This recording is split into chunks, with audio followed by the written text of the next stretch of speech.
Dia 27. Derrotando a tentação. Fuja de qualquer coisa que provoque os pensamentos malignos, mas aproxime-se de qualquer coisa que o leve a querer fazer o bem. 2 Timóteo 2:22. Lembre-se de que as tentações que surgem na vida de vocês não são diferentes das que os outros enfrentam. E Deus é fiel. Ele impedirá que a tentação se torne tão forte que vocês não possam suportá-la. Quando forem tentados, Ele lhes mostrará uma saída, de modo que vocês não venham a ser vencidos por ela. 1 Coríntios 10:13. Sempre há uma saída.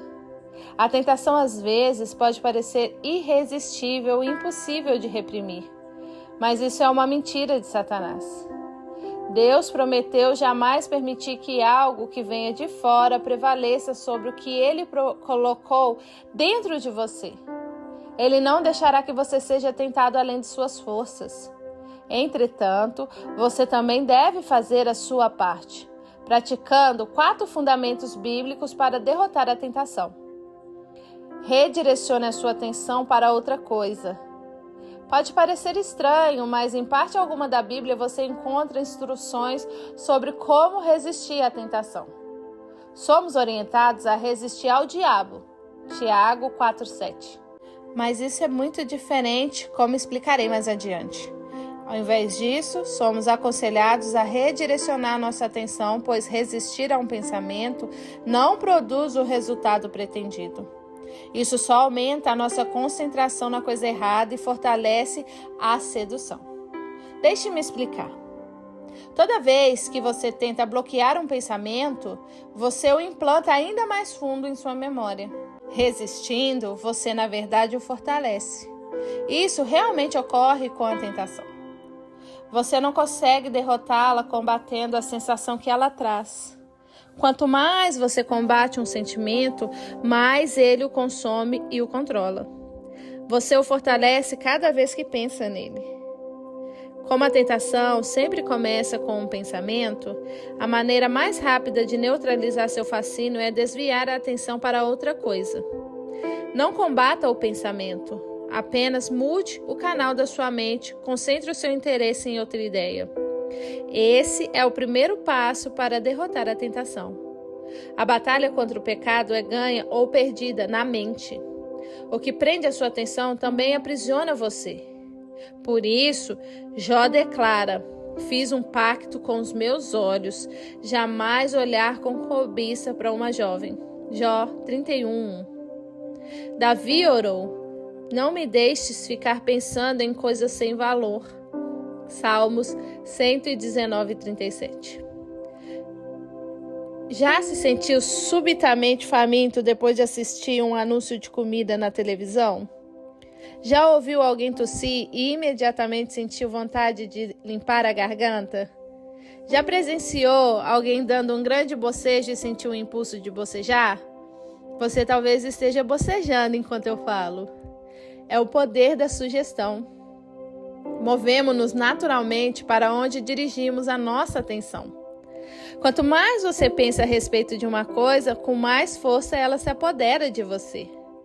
É por isso que ficar repetindo: preciso parar de comer tanto, de fumar, de me entregar ao desejo sexual ilícito, é uma estratégia contraproducente. Ela o mantém concentrado no que você não quer. É como anunciar: nunca vou fazer o que minha mãe fez. Dizendo isso, você está apenas se programando para repetir o que foi feito. As dietas em geral não são eficazes porque mantêm pensando em comida o tempo todo. É a garantia de que você estará sempre faminto. De igual modo, o orador que fica repetindo para si mesmo: não fique nervoso, está contribuindo para manter o nervosismo. Ele deveria concentrar os pensamentos em qualquer outra coisa, exceto nas sensações. Poderia concentrar-se em Deus, na importância do discurso ou nas necessidades dos que irão ouvi-lo.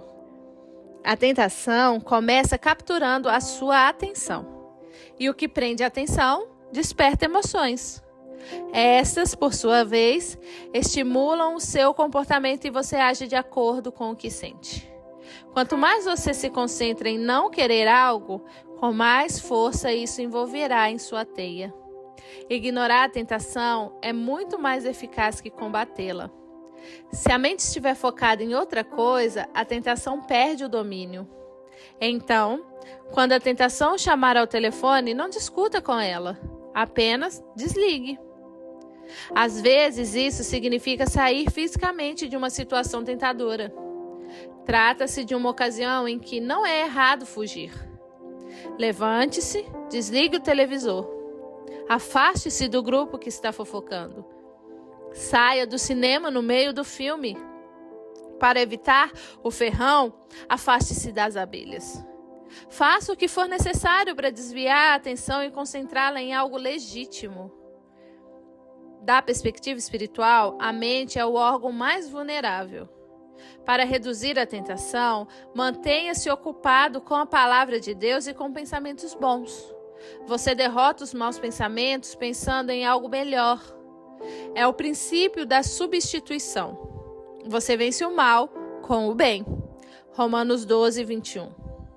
Satanás não pode atrair a sua atenção quando a sua mente está preocupada com outra coisa. É por isso que a Bíblia insiste que mantenhamos a mente direcionada. Fixem os seus pensamentos em Jesus. Hebreus 3, 1. Lembre-se de Jesus Cristo. 2 Timóteo 2, 8.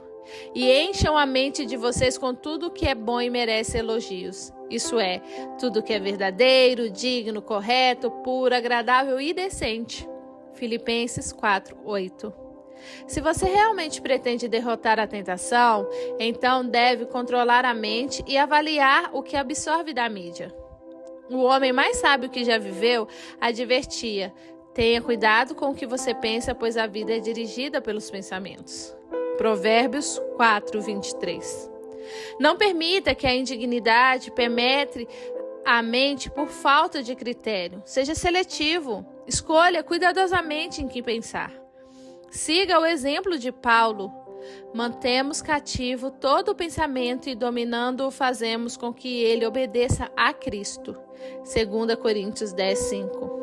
Isso exige uma vida inteira de prática, mas com a ajuda do Espírito Santo você pode estabelecer a sua forma de pensar. Revele a sua luta a um amigo espiritual ou a um grupo de apoio.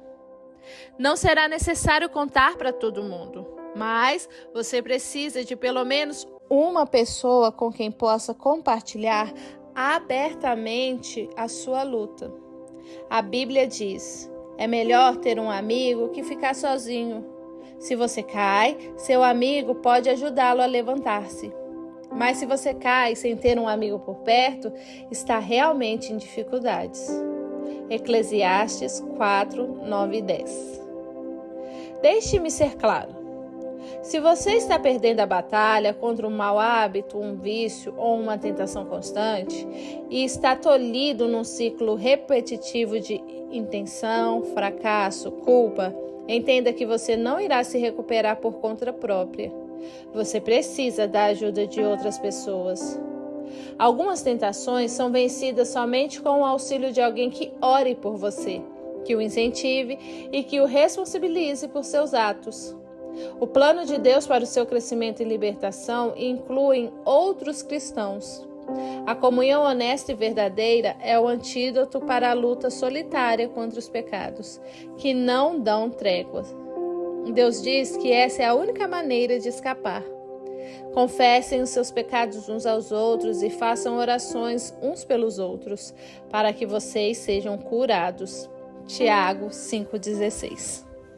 Você realmente quer ser curado daquela tentação recorrente que o derrota continuamente? A solução de Deus é simples. Não a reprima, confesse. Não a oculte, revele. Expor os sentimentos é o início da cura. Esconder a dor só a intensifica. Os problemas crescem na escuridão, tornando-se cada vez maiores, mas retrocedem quando expostos à luz da verdade. As enfermidades têm a medida do segredo, então tire a máscara, pare de fingir ser perfeito e venha para a liberdade. Na Igreja Saddleback, temos visto um impressionante poder desse princípio para destruir o domínio de tentações constantes e de vícios aparentemente incorrigíveis, por meio do programa que desenvolvemos chamado Celebrando a Recuperação. É um processo bíblico de recuperação em 8 etapas, baseado nas bem-aventuranças de Jesus e construído em torno de pequenos grupos de apoio. Nos últimos 10 anos, mais de 5.000 vidas foram libertas de todo tipo de hábitos obsessivos, danos emocionais e vícios. Hoje o programa é utilizado em milhares de igrejas. Recomendo fervorosamente a sua igreja. Satanás quer que você pense que o seu pecado e a sua tentação são exclusivos e que por isso deve mantê-los em segredo.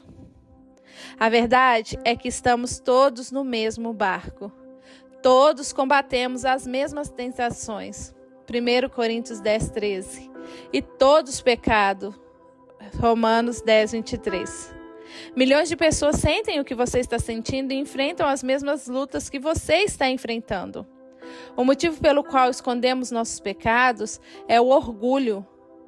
Queremos que os outros pensem que temos tudo sob controle. Na verdade, é que qualquer assunto sobre o qual você não possa falar já está fora de controle. Problemas financeiros, casamento, crianças, pensamentos, sexualidade, hábitos secretos ou qualquer outra coisa. Se você pudesse resolvê-lo sozinho, já teria feito. Mas não pode. Nessa situação, decisões pessoais e força de vontade não são suficientes. Alguns problemas estão profundamente arraigados, tornaram-se rotineiros e cresceram demais. Não há como solucioná-los por conta própria. Você precisa de um grupo de apoio ou de um parceiro que se sinta responsável por você, que o incentive e apoie, que ore por você, que o ame incondicionalmente e que mantenha na linha. Depois, você pode fazer o mesmo por ele ou por eles. Sempre que alguém confia em mim dizendo, nunca contei isso a ninguém, fico entusiasmado com aquela pessoa porque sei que ela está a experimentar um grande alívio e libertação. A válvula de pressão está para ser aberta e pela primeira vez se deslumbra uma esperança. Isso sempre acontece quando fazemos o que Deus nos manda fazer. Quando admitimos a um amigo cristão e temente a Deus que temos um problema. Deixe-me fazer uma pergunta difícil. O que você finge não ser um problema em sua vida? De que assunto você tem medo de falar? Você não irá resolver esse problema sozinho. Sim, é humilhante admitir fraquezas perante outra pessoa, mas é exatamente a falta de humildade que o impede de melhorar. A Bíblia diz: Deus se opõe aos orgulhosos, mas favorece os humildes. Portanto, humilhem-se diante de Deus. Tiago 4, 6 e 7. Resista ao diabo. Após termos nos humilhado e submetido a Deus, somos orientados a desafiar o diabo. A parte final de Tiago 4,7 diz: resista ao diabo e ele fugirá de vocês. Não nos resignemos passivamente diante de seus ataques, devemos contra-atacar. O Novo Testamento descreve muitas vezes a vida cristã como uma batalha espiritual contra as forças do mal, utilizando termos que aludem à guerra como batalha, conquistar, luta e superar. Os cristãos são muitas vezes comparados a soldados que atuam em território inimigo. Como podemos resistir ao diabo? Paulo explica: revista-se da salvação como seu capacete e tomem a espada do Espírito, que é a palavra de Deus. Efésios 6,17.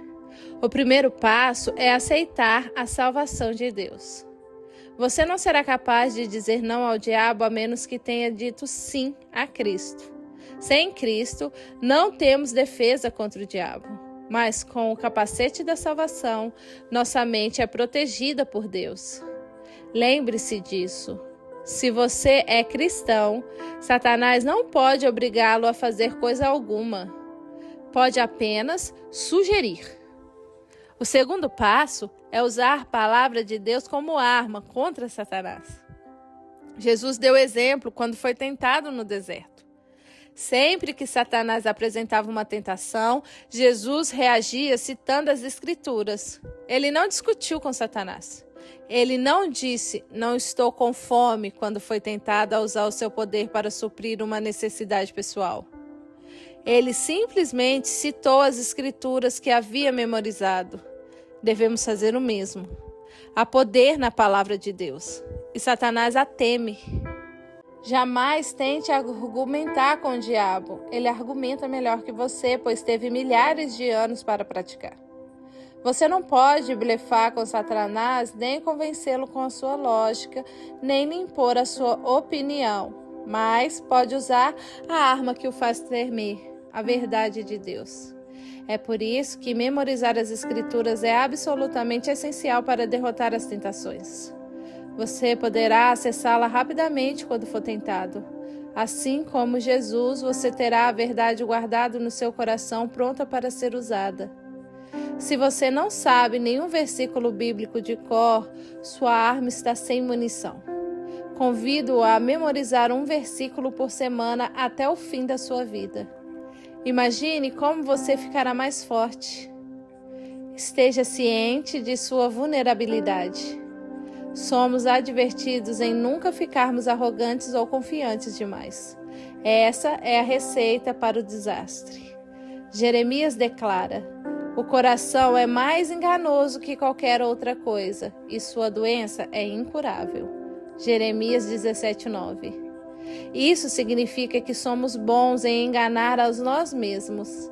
Nas circunstâncias adequadas, qualquer um de nós é capaz de qualquer pecado.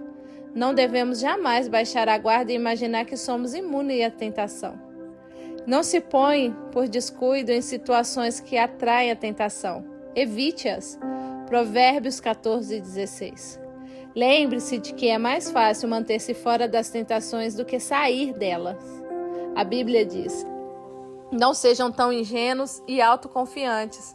Vocês não são diferentes. Podem fracassar tão facilmente como qualquer um. Nada de confiar em vocês mesmos. Isso é inútil. Mantenham a confiança em Deus. 1 Coríntios 10:12. Dia 27.